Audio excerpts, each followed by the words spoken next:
Why do some footballers never recover after one big mistake? One mistake, 3 seconds of a player's life. And for some footballers, those 3 seconds follow them for the rest of their career, sometimes even the rest of their life.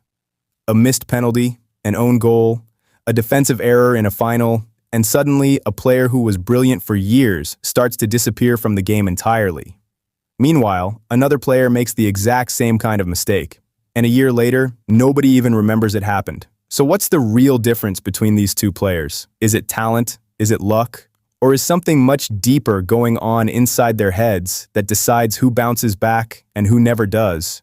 Do you actually know what happens in a player's brain in the days right after a huge public mistake? Most people assume it's simple.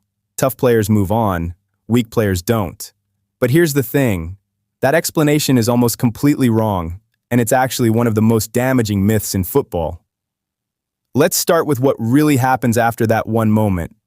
When a player makes a big mistake in front of millions of people, psychologists say the brain doesn't just store it as a normal memory, it stores it as what's called a flashbulb memory, the same type of intense, vivid memory the brain creates during genuinely traumatic events.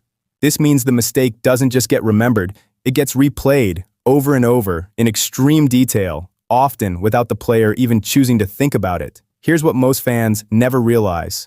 The more attention a mistake gets, replays, headlines, memes, fan anger, the deeper that memory gets carved into the brain. It's not the mistake itself that damages a player the most. It's the size of the spotlight on it afterward. And by the way, if you've ever wondered why some players who make the exact same mistake in a small league game recover instantly, while a player who makes it in a World Cup can struggle for years, we'll get into exactly why that happens by the end of this video. And it's something most fans have never really understood.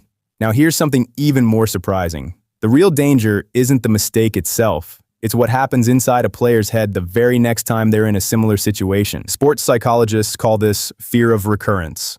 After a big public mistake, a player's brain starts treating similar moments, another penalty, another one-on-one, another big tackle, as a threat instead of a normal part of the game. Instead of reacting naturally, like they always used to, part of their brain jumps in and starts thinking too hard, trying to control a movement that used to be automatic.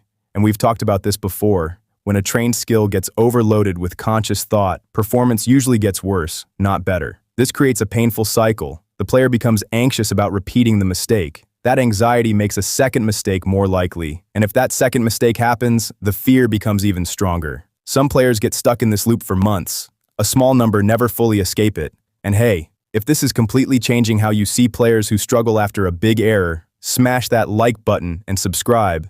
It's the best way to help us reach more football fans who actually want to understand what's really happening beneath the surface of the game. But here's the part that really separates the players who recover from the ones who don't. It's not talent. It's not even mental toughness in the way people usually think about it. It's something called attribution style, basically, how a player explains the mistake to themselves afterward. Research in sports psychology shows there are two very different ways players explain a failure. Some players think, I made a mistake in that moment. Others think, I am a player who makes mistakes. That might sound like a small difference, but psychologically, it's massive. The first way keeps the failure limited to one moment in time. The second way turns it into a permanent part of a player's identity, something they now believe is simply true about who they are. Players who see a mistake as one specific event usually recover within weeks. Players who start to see the mistake as proof of who they are can carry it for years, sometimes for the rest of their careers, no matter how many times they succeed afterward.